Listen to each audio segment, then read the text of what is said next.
Olá, sejam muito bem-vindos novamente ao compartilhamento da Bhagavad Gita. Hoje vamos ao verso 26 do capítulo 13, que trata da natureza, o desfrutador e a consciência. Então, já de início aqui, eu já vou fazer as minhas respeitosas reverências com o seguinte mantra. Om Agyana Timirandasya Agyana Janasalakaya Chakshu Militayena Tasmai Shri Guruve Namaha. Embora eu tenha nascido na mais escura região da ignorância, este mundo material, o meu mestre espiritual abriu meus olhos com a tocha do conhecimento transcendental. A tal mestre espiritual eu presto minhas respeitosas reverências.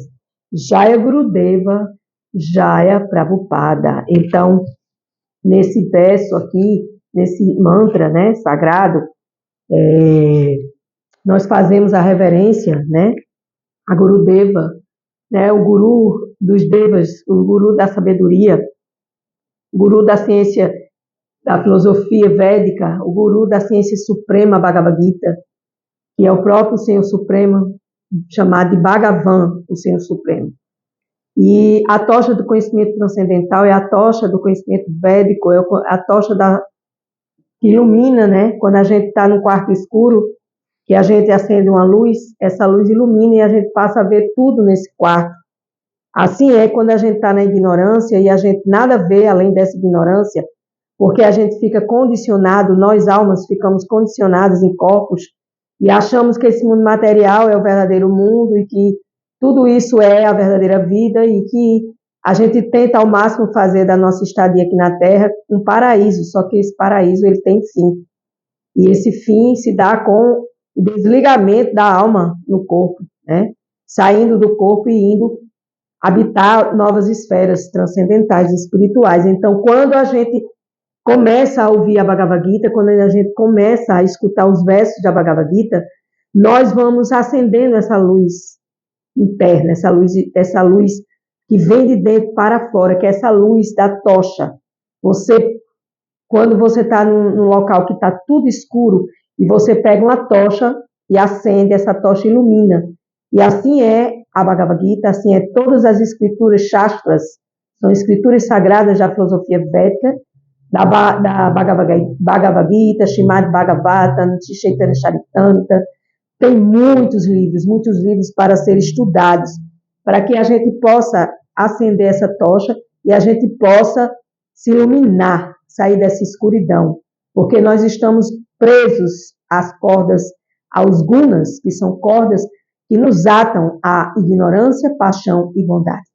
Durante o dia, nós oscilamos entre paixão, bondade e ignorância, Bondade, paixão e ignorância, E quando a gente para escutar a Bhagavad Gita, quando a gente se permite ouvir a Bhagavad Gita e as diversas escrituras sagradas autorizadas através do sistema de sucessão discipular, que vem de um guru para outro, de um mestre para outro, E que esse conhecimento partiu do guru maior, que é o próprio Senhor Supremo, E foi passando esse conhecimento como uma personalidade suprema, foi passando esse conhecimento até chegar a Srila Prabhupada, que nesse mantra se fala Jaya Srila Prabhupada, salve Srila Prabhupada, porque Srila Prabhupada foi o último mestre guru que trouxe esses conhecimentos, deixou tudo organizado aqui no planeta Terra, em diversas línguas traduzidos, E nós temos a chance e temos a boa fortuna de poder escutar a Bhagavad Gita como ele é. E estamos no capítulo 13, repetindo, verso 26. A natureza, o desfrutador e a consciência. E há também aqueles que, embora não sejam versados em conhecimento espiritual, começam a adorar a pessoa suprema após ouvirem outros falarem a seu respeito. Então, quando a gente começa a ouvir dos devotos de Krishna, dos devotos da ISKCON, da Sociedade Internacional para a Consciência de Krishna, outros devotos também, a gente começa a escutar sobre Deus, a gente vai entendendo melhor, a gente vai buscando esse conhecimento mais aprofundado dentro dessas escrituras, Então, o próprio Senhor Supremo diz aqui no verso 26, que a gente começa a ser versado quando a gente começa a ouvir sobre ele, né? Por causa da sua tendência a ouvir as autoridades, que são o que eu falei aqui na introdução, que são os gurus, os mestres autorizados, também transcende o caminho de nascimentos e mortes. Então, a gente precisa entender por que a gente veio aqui, o que a gente está fazendo aqui, né? Que a gente vai transcender esse ciclo de nascimentos e mortes, e com esses conhecimentos nós vamos buscando a tocha do conhecimento no modo da bondade, e assim nós vamos transcendendo todas essas amarras, tudo isso que nos prende aqui nesse mundo de ilusões, que é o mundo material. Significado de Srila Prabhupada. Esse verso aplica-se à sociedade moderna, porque nela praticamente não há educação em assuntos espirituais. Isso é de praxe. Eu mesmo estudei em colégios de freira, e lá a gente tinha uma educação religiosa, mas era uma educação assim muito limitada, que era feito, antigamente se chamava catecismo, né? E era feita uma educação acerca de alguns temas abordados, mas nunca uma educação espiritualista aprofundada, de uma filosofia, onde a gente pudesse aprender mais, a gente pudesse indagar mais, perguntar mais. E quanto mais a gente entende, mais a gente se ilumina, e quanto mais a gente se ilumina, mais a gente cresce espiritualmente, mais a gente expande a nossa consciência. Porque nós estamos aonde nossa consciência está. Ela está no sentido de trazer o conhecimento para nós e a gente executar esse conhecimento. Mas se a gente não expande a nossa consciência, a gente não vai sair dessa ignorância. E essa expansão de consciência se dá justamente através dos conhecimentos transcendentais, das escrituras sagradas. Algumas pessoas podem parecer ateístas, agnósticas ou filosóficas, mas o fato é que não existe verdadeiro conhecimento sobre filosofia. Por quê? Porque a verdadeira filosofia é a ciência sagrada da Bhagavad Gita. É a ciência sagrada do Supremo, de Bhagavan, onde ele próprio fala os versos da Bhagavad Gita, e onde nessa pesquisa mais aprofundada sobre a filosofia védica, você vai adentrando nesse caminho e você vai chegando às conclusões e vai disseminando os seus conhecimentos e aprendendo e também trazendo para que os outros também possam aprender através de trabalhos em redes sociais, de aulas ao vivo, aulas online, né? Eu mesma assisto todos os dias, de 7 às 8, 8 às 9, todos os dias, segunda a segunda, aulas, para que eu possa ouvir, para que eu possa entender mais essa filosofia sobre o Supremo. Quanto ao homem comum, se ele é uma boa alma, então existe a possibilidade de avanço através do processo de ouvir. Então, se você se considera uma boa alma, você tem um bom coração, você está disposto a ouvir, ouça. Jesus diz, quem tem ouvidos, ouça. Na Bíblia ele fala isso, né? Quem tem ouvidos, ouça, porque a gente precisa ouvir para compreender. E se a gente ama Deus, a gente tem que saber quem é Deus, o que é Deus, como é que Deus se relaciona. E, na minha opinião particular, eu posso estar errada, da minha própria experiência, não existe uma filosofia mais completa do que a filosofia védica, que nos traga todas as respostas para as nossas indagações. O processo de ouvir é muito importante, né? Então, quando a gente ouve, né, a gente simplesmente vai escutar de fontes autorizadas e a gente progride nesse sentido, né?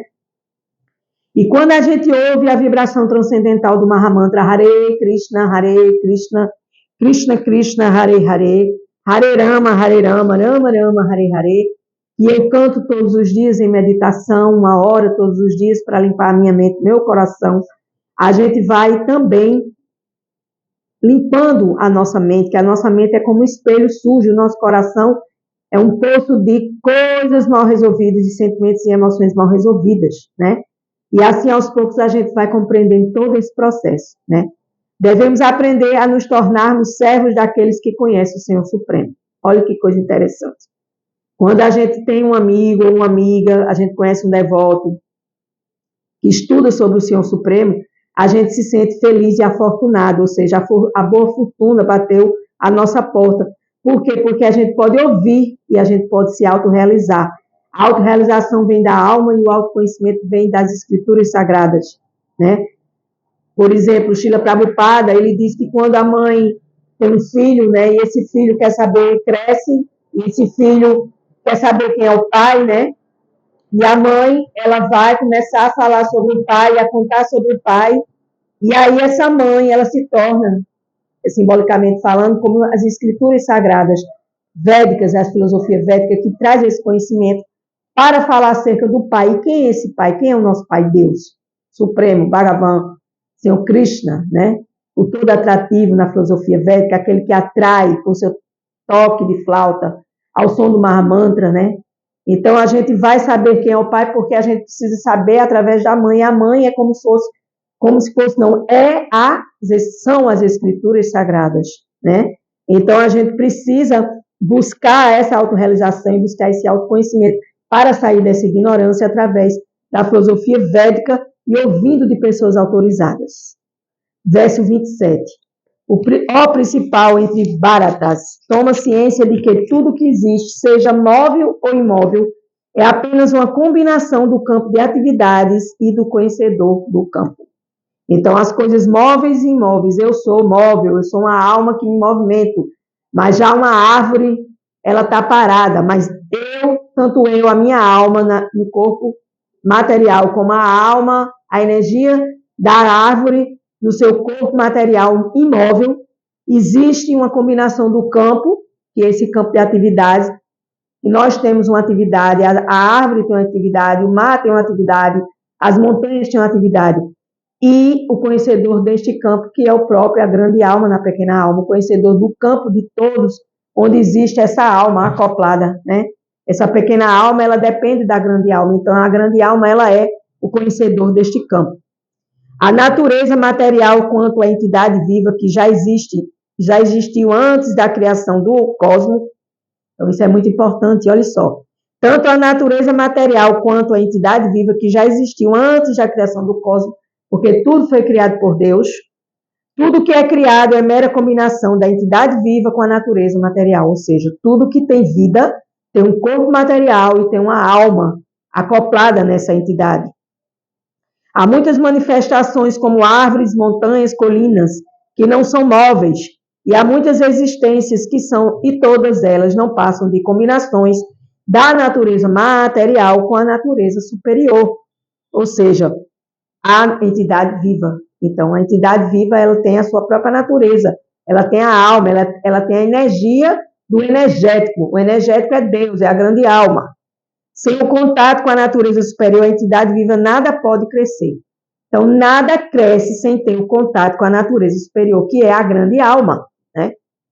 A relação entre a natureza material e a espiritual se dá eternamente, e essa combinação é efetuada pelo Senhor Supremo. Então, eu existo, eu tenho meu corpo material, eu sou uma alma nesse corpo material, e eu tenho relação com o meu eu supremo, que é o próprio Deus, que é a própria alma superior. E essa alma superior, ela entra em contato com a alma suprema, para que a grande alma na pequena alma faça toda essa combinação e ela se dê esses movimentos, ou não movimentos, mas tudo que existe é uma combinação da natureza material com a entidade viva, né? E o Senhor Supremo, ele é aquele que coordena todo esse processo, Deus. Ele é o controlador das naturezas inferiores e superiores. A natureza material é criada por Deus e a superior é colocada nesta natureza material. Assim acontece todas essas atividades e manifestações. Então, Deus, a alma superior, a grande alma, Deus, a alma suprema, desculpem, repetindo, Deus, a alma suprema, a alma superior e a entidade e o eu inferior, que é a matéria. Dentro dessas combinações, desse campo de atividades móveis ou imóveis, existe todo esse processo, que é o processo do campo de atividades e do conhecedor do campo, que é a própria alma, a alma superior e a alma suprema. Verso 28. Aquele que vê a superalma acompanha a alma, aquele que vê que a superalma, Deus, a grande alma, acompanha a alma individual que somos nós, em todos os corpos, e que compreende que a alma e a superalma dentro do corpo destrutível jamais são destruídas, vê a verdade. Então, todo aquele que sabe que eu sou uma alma e que minha alma jamais vai ser destruída, né? Uma pessoa vai e, um exemplo aqui, né? Não muito legal, mas vamos lá. A pessoa vai e mata o outro, né? Aí diz, pronto, matei a pessoa. Doce engano, matou o corpo material. Porque a alma, aqui na Bhagavad Gita, Krishna diz que a alma, ela não pode ser queimada, ela não pode ser lavada, ela não pode ser extinta, ela é criada, ela foi criada por Deus, ela existe desde tempos imemoriais. O que vai designando a gente é os nossos corpos, né? E vai dando nome, família, etc, etc. E as nossas formas kármicas do passado e do presente. Então, quando eu compreendo que eu sou uma alma, e que dentro da minha alma existe a grande alma que controla a pequena alma, e que o que se destrói é meu corpo, entendeu? Eu compreendo essa verdade absoluta que vem de Deus. Daquele que, através da boa companhia, pode ver 3 elementos combinados: o corpo, o proprietário do corpo, a entidade, a alma individual, e o amigo da alma individual tem o verdadeiro conhecimento, ou seja, Deus, eu e meu corpo. Deus, a árvore e o corpo da árvore. Deus, o animal e o corpo do animal. Todos os animais são almas, né?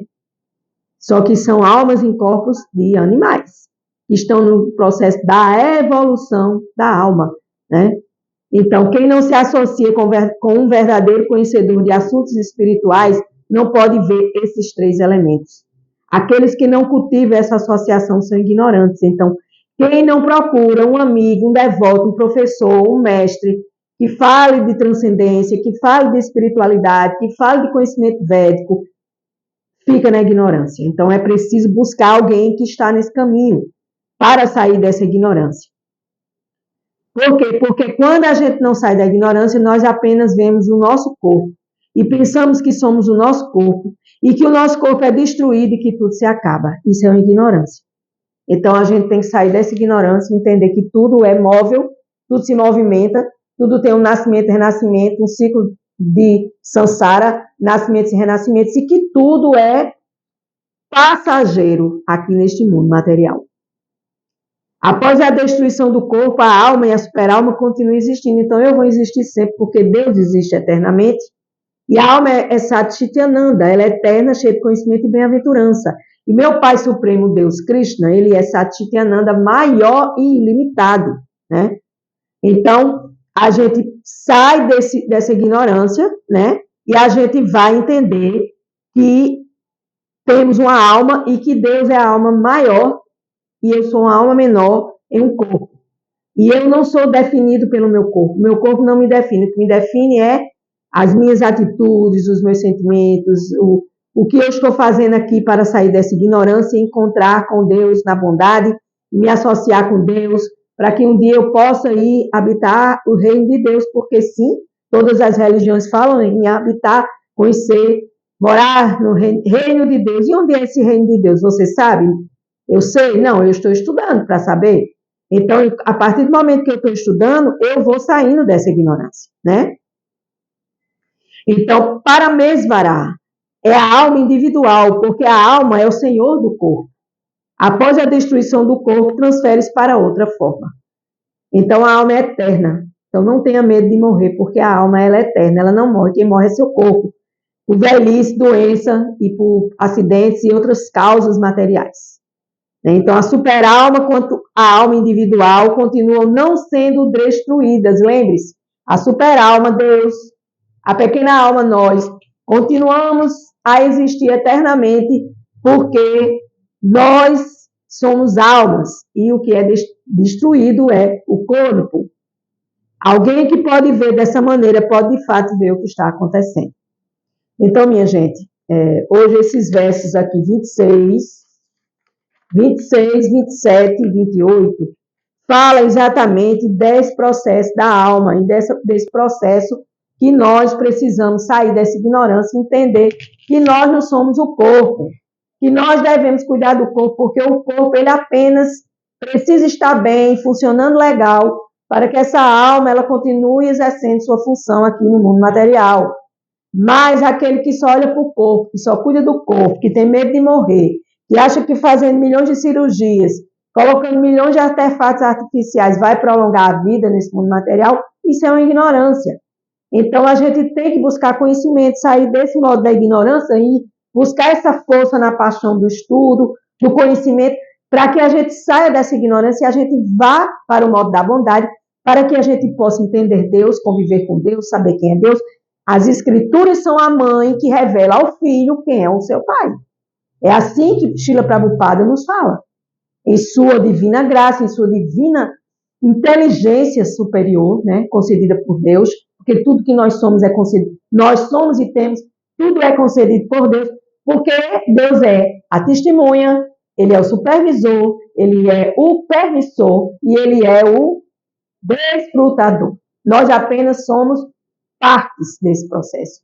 E Deus é quem toma conta de todo este processo divino, transcendental, dentro da Bhagavad Gita, dentro das escrituras sagradas, para que a gente possa, pouco a pouco, passo a passo, a gente ir buscando esse movimento de alma superior em busca da alma eterna, que é o próprio Deus, né?